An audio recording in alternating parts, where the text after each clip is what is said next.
ఉన్న బంగారాన్ని విడిపించి ఆ రోజు ఆన్లైన్ రేటుకే మేము కొంటాం. Sharma gold company. నమస్తే, నేను Keshav. Welcome to Suman TV. ఆంధ్రప్రదేశ్లో ఎన్నికల ఫలితాలపైన సర్వత్రా ఆసక్తి నెలకొని ఉంది.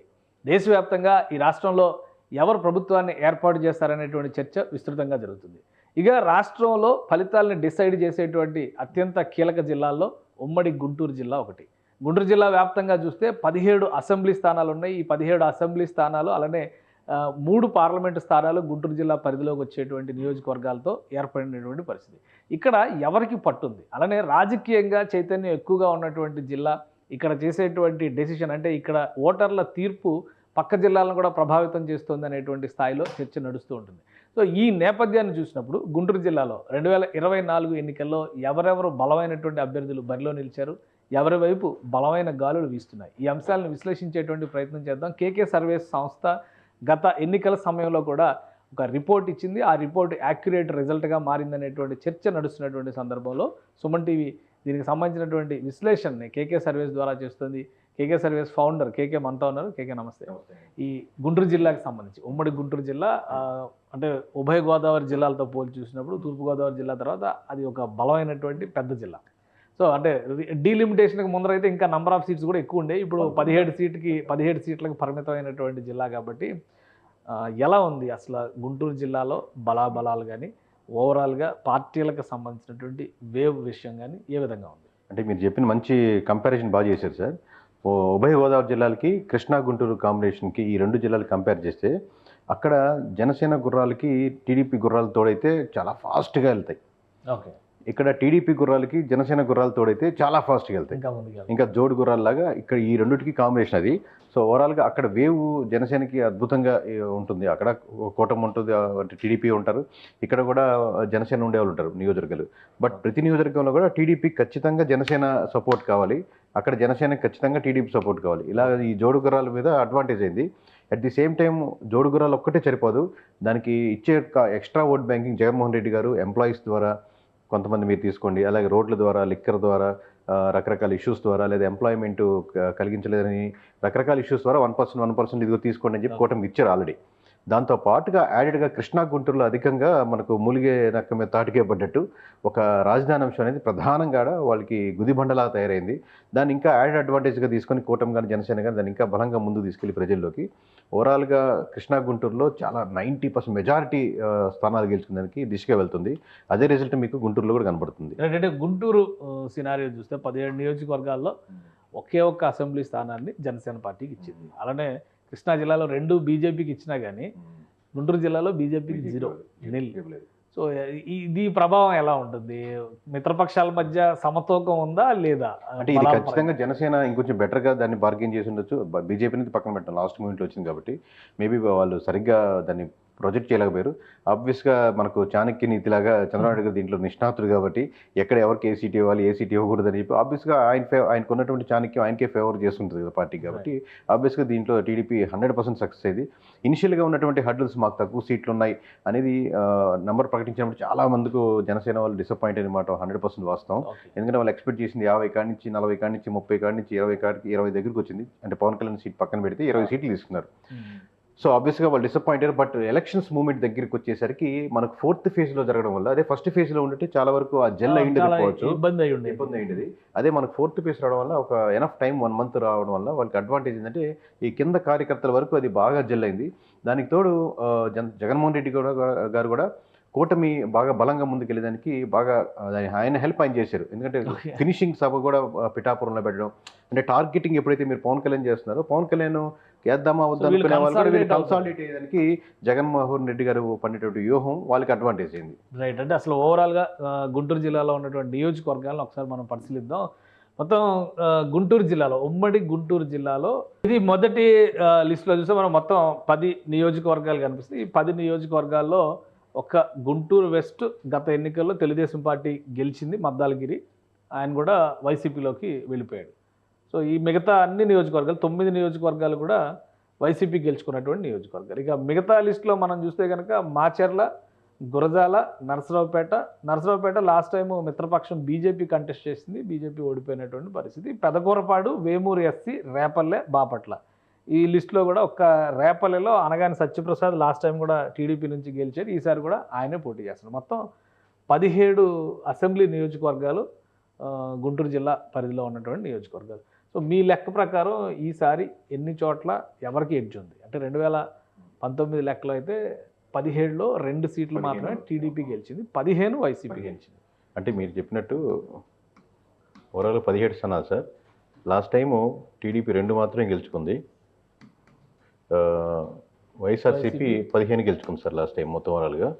ఈసారి మొత్తం 17 స్థానాల్లో మీకు 2024లో ఖచ్చితంగా టీడీపీకి ఇక్కడ కూడా 11 స్థానాలు తగ్గవు సార్. 11 కన్ఫర్మ్ సార్, ఎడ్జి గిడ్జి లేవు ఇంకా. 1 మనం ఒక మాట చెప్తే వెనక్కి తీసుకునేది ఉండదు.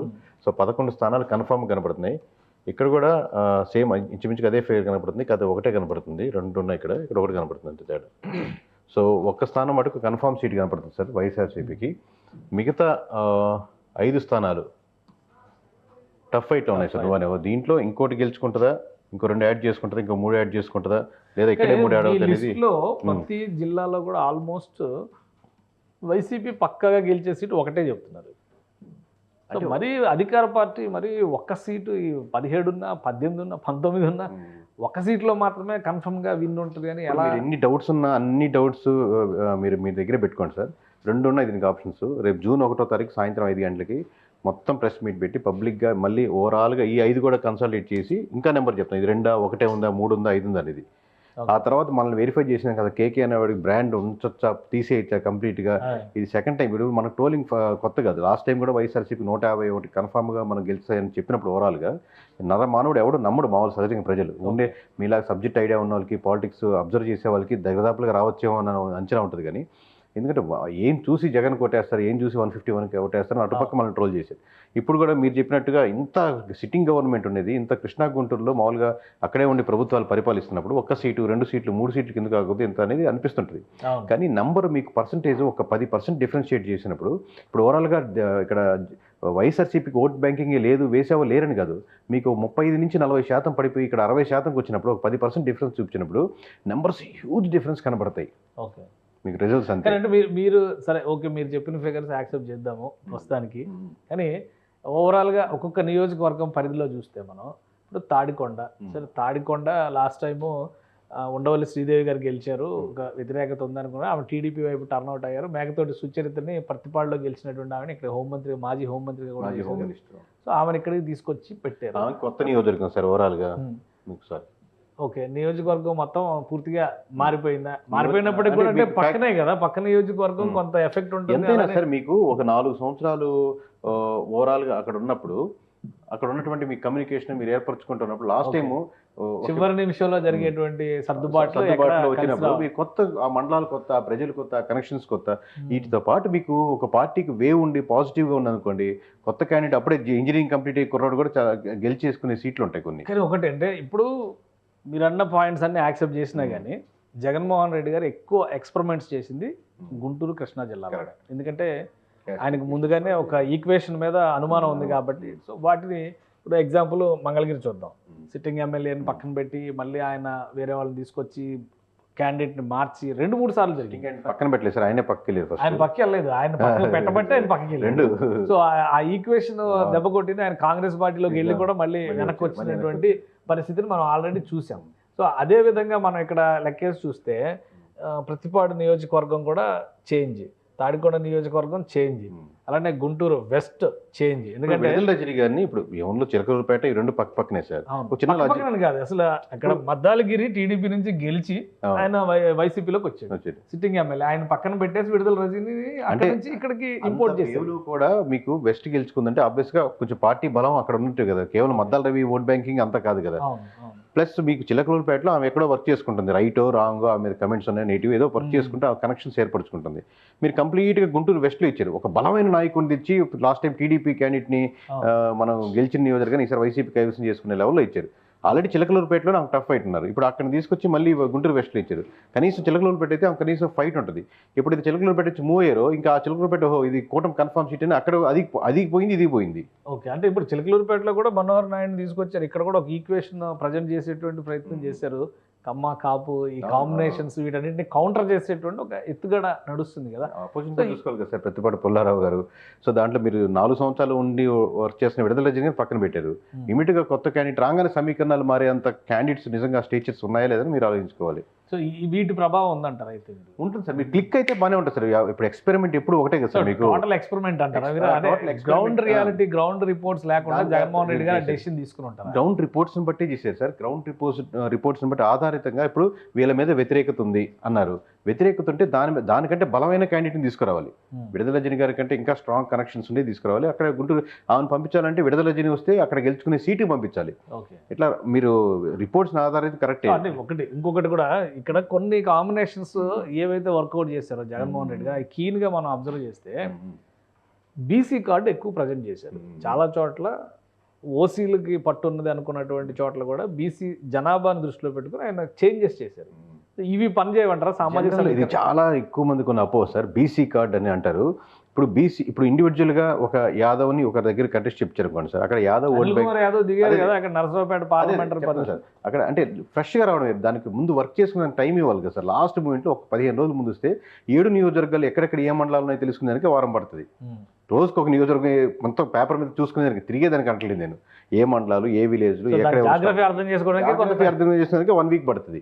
మీరు అర్థం చేసుకునేసిన తర్వాత యాదవ్ వచ్చాడు కాబట్టి అందరూ యాదవ్ మనం యాదవ్కి వేయాలనుకోరు కదా. ఇమీడియట్ గా మీరు ర్యాపో పెంచుకుంటే ఆ కుల సమీకరణాలు వచ్చేదానికి ఆస్కారం ఉంటుంది. సో ఆ బీసీ కార్డు ఏదైతే ఉందంటారో జనరల్ గా బీసీలంతా ఒక దగ్గర కూర్చొని మంగళగిరిలో మీటింగ్ పెట్టుకుని మనం ఈసారి మన బీసీలంతా ఈ పార్టీ కోటేద్దామని ఒక కన్సాలిడేట్ గా ఒక ఓట్ బ్యాంకింగ్ ఉండదు సార్. ఇండివిజువల్ క్యాస్ట్ ఉండొచ్చు. మంగళగిరి స్టోరీ తీశారు కాబట్టి మంగళగిరి విషయమే చెప్పండి. ఇక్కడ బీసీ చుట్టూ రాజకీయం నడిచింది. లాస్ట్ టైం ఉన్నటువంటి లెక్కల్లో సరే లోకేష్ గారి మీద వ్యతిరేకత కావచ్చు, లేదా అక్కడ ఉన్నటువంటి ముఖ్యంగా గంజి చిరంజీవి 2014 ఎలక్షన్ 2019 ఎలక్షన్స్లో ఆయనకి సీట్ ఇస్తారో పక్కాగానే ప్రచారం జరిగింది. ఎందుకంటే 2014 ఎలక్షన్స్లో ఇదే మంగళగిరిలో ఆళ్ళ రామకృష్ణారెడ్డి చేతిలో కేవలం 10 ఓట్లు 12 ఓట్ల తేడాతో అనుకుంటే ఆయన ఓడిపోయారు. ఆ సింపతి ఉంది. సో లాస్ట్ మినిట్లో లోకేష్ దిగారు కాబట్టి లోకేష్ మీద కోపం ఉందన్న ఉద్దేశంతో వ్యతిరేక ఓటు పడి ఉండొచ్చు. బట్ ఈసారి లోకేష్ అదే నియోజకవర్గం మీద వర్క్ చేస్తూ ఉన్నారు. ఇక్కడ ఆళ్ళ రామకృష్ణారెడ్డిని పక్కన పెట్టారు, గంజి చిరంజీవిని తీసుకొచ్చి ఆయన క్యాండిడేట్ అని మళ్ళీ ఆయన పక్కన పెట్టారు, ఫైనల్గా మురుగుడు లావణ్యని తీసుకొచ్చారు. సో ఇక్కడ ఎలా అంటే ఇండివిజువల్గా ఆమె ఏం అంటలేదు సార్. ఎందుకంటే ఆమె కూడా పొలిటికల్ ఫ్యామిలీ నుంచి వచ్చారు. సడన్గా రావడం వల్ల అంత లోపలికి జొచ్చుకొని పోయే తత్వం లేకుండా వీక్నెస్ కనపడింది. మీరు నారా లోకేష్ గారు కంటెస్ట్ చేస్తున్నటువంటి మంగళగిరిలో మీకు నచ్చిన వాళ్ళకి, చూస్తున్న ఆడియన్స్కైనా మీకు నచ్చిన వాళ్ళకి ఫోన్ చేయండి. మంగళగిరి మొత్తం మీద వాళ్ళు ఏమంటున్నారు డిస్కస్ చేయండి. మామూలుగా వాళ్ళు +10,000 అంటున్నారా, +20,000 అంటున్నారా, +30,000 అంటున్నారా, +40,000 అంటున్నారా, మెజారిటీ మీద డిస్కషన్ ఉంటుంది. కానీ మీరు 5 మందికి ఫోన్ చేస్తే ఏ ఒక్కరైనా సరే లావణ్య గారు గెలుస్తున్నారా లేదా కనుక్కోండి. మెజారిటీ 5 మందికి ఫోన్ చేయండి. 5 మందిలో మెజారిటీ మీద డిస్కషన్ ఉంటుంది. కానీ ఒక్కరైనా సరే లావణ్య గారు మంచి కంటెస్ట్ చేశారు, బాగానే వేసారు, ఆమె గెలిచేదానికి అవకాశం ఉందా లేదా కనుక్కోండి. అది పెద్ద సర్వే ఓవరాల్గా శాంప్లింగ్ సైజు, డేటా సైన్స్లు, బ్యాక్గ్రౌండ్ వెరిఫికేషన్లు, ప్రీవియస్ డేటాలు అన్ని విలేజ్ వారి సర్వే ఇంత అవసరం లేదు. సో ఎక్కడో ఇంత దారుణంగా ఉంది అంటే ఎక్కడో మనం అప్లై చేసిన లాజిక్ కంప్లీట్గా ఫెయిల్ అయినట్టే కదా. ఒకటి 2014 ఎలక్షన్స్ కాంబినేషనే మనం చూస్తే కూటమి తరపున గంజి చిరంజీవి పోటీ చేశారు. అయినా కానీ స్వల్ప మెజారిటీ, అత్యంత తక్కువ మెజారిటీతో ఓడిపోయారు. సో ఇక్కడ కూటమి కలిసినంత మాత్రాన మెజారిటీ మాత్రమే డిస్కస్ చేసేంత స్థాయి ఉంది. కూటమి కలిసినంత మాత్రమే ఓట్ బ్యాంకింగ్ సార్. ఇప్పుడు నేను ఫ్యాక్ట్ చెప్తానండి. లాస్ట్ 2 years నుంచి నారా లోకేష్ గారు అక్కడ కంప్లీట్గా వర్క్ చేస్తున్నారు. ఏం ఫ్రెష్గా 2 months నుంచి కూడా వర్క్ చేయలేదు.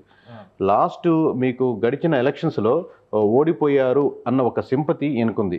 ఆ సింపతి ఈయనకి రాదు. ఇప్పుడు మీకు కూటమి కాంబినేషన్ చేసినటువంటిది ఓవరాల్గా ఇప్పుడు ప్లస్ ఫ్యాక్టర్ అవుతుంది.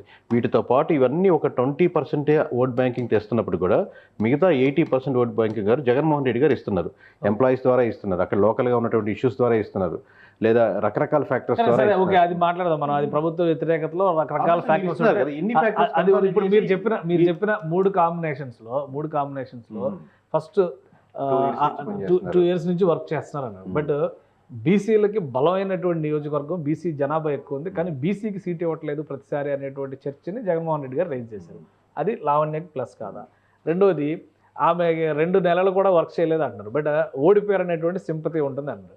అలానే ఆళ్ళ రామకృష్ణారెడ్డి సిట్టింగ్ స్థానం. ఆళ్ళ రామకృష్ణారెడ్డి గారు అంటే మెజారిటీ ఇప్పుడు మీరు 30,000 అంటే 20,000 వచ్చింది సార్. 20,000 అంటే 10,000 వచ్చిండేది. ఓకే, ఎందుకంటే ఆయన వైసీపీకి కలిసి వచ్చేటువంటి అవకాశం లేదా?